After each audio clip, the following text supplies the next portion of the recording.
भाइयों बहनों, ज्यादा से ज्यादा ये मेरा क्या कर लेंगे भाई? नहीं बताइए, क्या कर लेंगे? कुछ नहीं करेंगे। क्या करेंगे?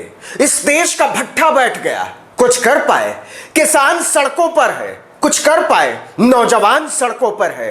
कुछ कर पाए? कारोबारी लुटा हुआ है। कुछ कर पाए? व्यापारी बर्बाद हो चुका है। कुछ कर पाए? नहीं कर पाए ना। उनको पता था कि कुछ नहीं कर पाएंगे। अरे हम तो फकीर आदमी हैं, झोला लेके चल पड़ेंगे जी। चल पड़ेंगे नहीं, चल पड़े हैं। मोदी जी ने इस देश की लुटिया डुबोकर झोला उठा लिया है। आप उन्हें बधाई नहीं देंगे? दीजिए दीजिए, जरूर दीजिए। उन्होंने भारत को दुनिया में नंबर 1 देश बना दिया है। पूछिए किस में? बेरोजगारी में, बीमारी में, बेकारी में। बताएंगे कैसे मोदी जी के राज में अरबपतियों के दिन बदल गए और गरीब नौजवान किसान इनकी चाल से दहल गए। भाइयों बहनों, ये फकीरी है जिसने मुझे गरीबों के लिए लड़ने की ताकत दी है। भाई, इतनी ताकत दे दी कि जिन्होंने ताकत दी उनकी तमन्नाएं छोड़िए, उनके अस्तित्व तक को खारिज करने लगे। अगर आप पढ़ाई कर रहे हैं और आने वाले दिनों में नौकरी चाहिए, अगर आप पढ़ाई कर चुके हैं और नौकरी का फॉर्म भरते भरते तंग आ चुके हैं, अगर आप नौकरी कर रहे थे और नौकरी जा चुकी है, और अगर आपकी नौकरी बची हुई है और आप निश्चिंत बैठे हैं, तो भी आगे हम जो बताने जा रहे हैं उसे ध्यान से सुनिएगा।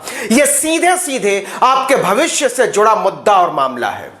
इस खबर को इसलिए भी देखिए, सुनिए और शेयर कीजिए क्योंकि टेलीविजन चैनलों को इस बात से कोई मतलब नहीं है कि देश लुट रहा है, कि बर्बाद हो रहा है, कि नौजवान सड़कों पर है, कि किसान बदहाल है, कि कारोबारी परेशान है।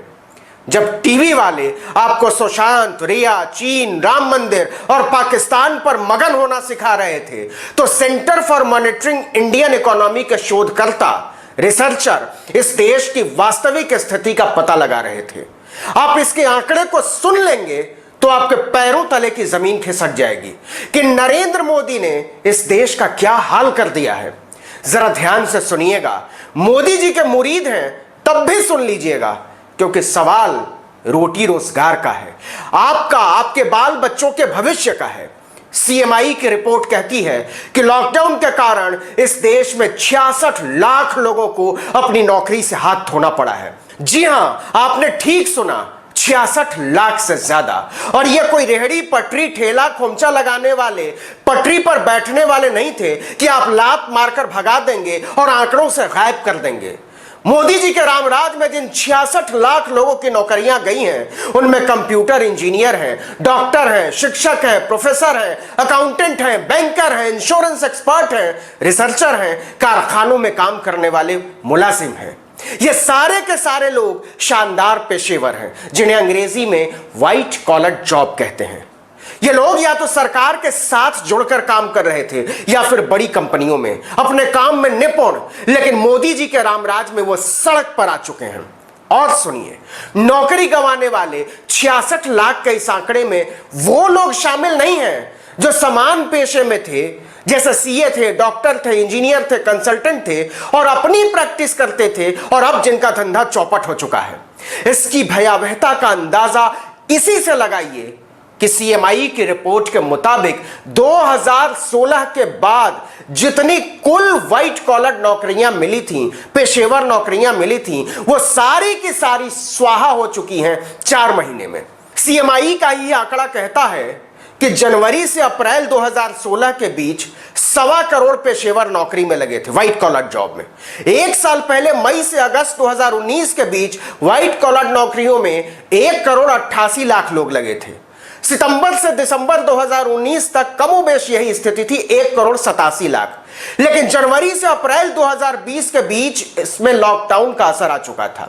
इस अवधि में नौकरियों की संख्या गिरकर 1 करोड़ 81 लाख रह गई थी। 7 लाख लोग बेरोजगार हो चुके थे।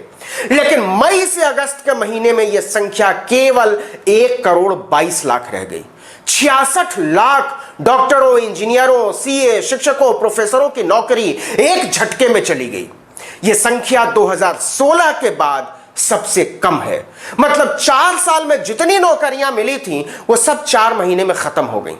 इसका मतलब क्या हुआ? इसका मतलब यह हुआ कि लॉकडाउन में हर तीसरा आदमी बेरोजगार हो चुका है और टीवी पर यह खबर सिरे से गायब है। 50 लाख तो अकेले औद्योगिक क्षेत्र में काम करने वाले बेरोजगार हुए हैं। सालाना समझते हैं तो इसे ऐसे समझिए कि उद्योग धंधों में 100 में से 26 आदमी की नौकरी जा चुकी है। इनमें भी सबसे ज्यादा सूक्ष्म, मझोले और मध्यम स्तर के उद्योग। इसका मतलब यह हुआ कि प्रोडक्शन चौपट है। उनके पास कामगारों को देने के लिए पैसा नहीं है, लोगों के पास खरीदने के लिए पैसा नहीं है, घर चलाने के लिए पैसा नहीं है। देश नौकरी के मामले में और व्हाइट कॉलर जॉब के मामले में 4 साल पीछे लौट चुका है।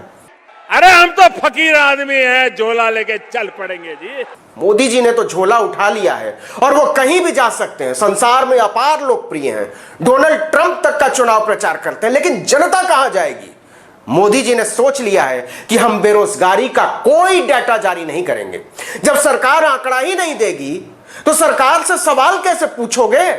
बेरोजगारी पर हर साल आने वाला एनएसएसओ का डाटा मोदी जी के लिए रद्दी का सामान है। इसलिए वो पीरियोडिक लेबर फोर्स सर्वे को 2017-18 के बाद से ही बंद कर चुके हैं। संसद में सवाल पूछा गया कि बताइए महामारी के दौर में कितने लोगों की नौकरी गई। श्रम मंत्री संतोष गंगवार ने मुस्कुराते हुए कहा, हमको क्या पता, हम ये सब फालतू का हिसाब नहीं रखते। हालांकि विदेश मंत्रालय ने कहा है कि 3 लाख भारतीय महामारी के दौरान विदेशों से लौटे हैं। उड़ान मंत्री ने अलग से एक जवाब में कहा कि हवाई परिचालन में लगे 18,000 लोगों ने मार्च से जुलाई 2020 के बीच अपनी नौकरी गंवा दी है। मैं लड़ाई लड़ रहा हूं आपके लिए या आपके खिलाफ? दरअसल पीएम मोदी नींद में हैं। वो देश से नजरें चुराकर जो हवाई विमर्श गढ़ने की कोशिश कर रहे हैं, उसका देश के पढ़े लिखे नौजवानों, छात्रों, किसानों और कामगारों की असल जिंदगी से कोई जमीनी वास्ता नहीं है। द प्रिंट की एक रिपोर्ट कहती है कि संक्रमण के दौरान अमेरिका से ज्यादा भारत में लोगों की नौकरियां गई हैं। इकोनॉमिक टाइम्स की रिपोर्ट कहती है कि 15 सालों में रोजगार की स्थिति सबसे खराब दौर में है। खुद पीएम मोदी के जन्मदिन को देश के नौजवानों ने राष्ट्रीय बेरोजगार दिवस के तौर पर मनाया। उनका ध्यान खींचने के लिए उन्होंने थाली बजाई, दिया जलाया। लेकिन हालात बता रहे हैं कि मोदी जी के दौर में देर भी है और अंधेर तो ऐतिहासिक है। एक बार आप अपनी नजरों से चश्मा उतारकर आसपास से गुजरते नौजवानों के उतरे हुए चेहरे देख लीजिए और फिर देखिए मोदी जी के चेहरे की चमक। आप समझ जाएंगे कि सत्ता के अहंकार में जब आवाम की पुकार कुचल दी जाती है तो तस्वीर कैसी होती है। इस वीडियो में इतना ही, लेकिन अगर आपने अब तक आर्टिकल 19 इंडिया को सब्सक्राइब नहीं किया तो फौरन कर दीजिए। नीचे जाकर बेल आइकॉन दबाइए, घंटी जैसी छोटी सी आकृति लाइक कभी कभी कीजिए और कमेंट करके बताइए कि यह वीडियो आपको कैसा लगा। और अपने दोस्तों, परिचितों, रिश्तेदारों, समूहों में व्हाट्सएप, फेसबुक, इंस्टाग्राम, ट्विटर पर हमारे वीडियोस को साझा कीजिए। हमारी पत्रकारिता को मजबूत कीजिए। नमस्कार।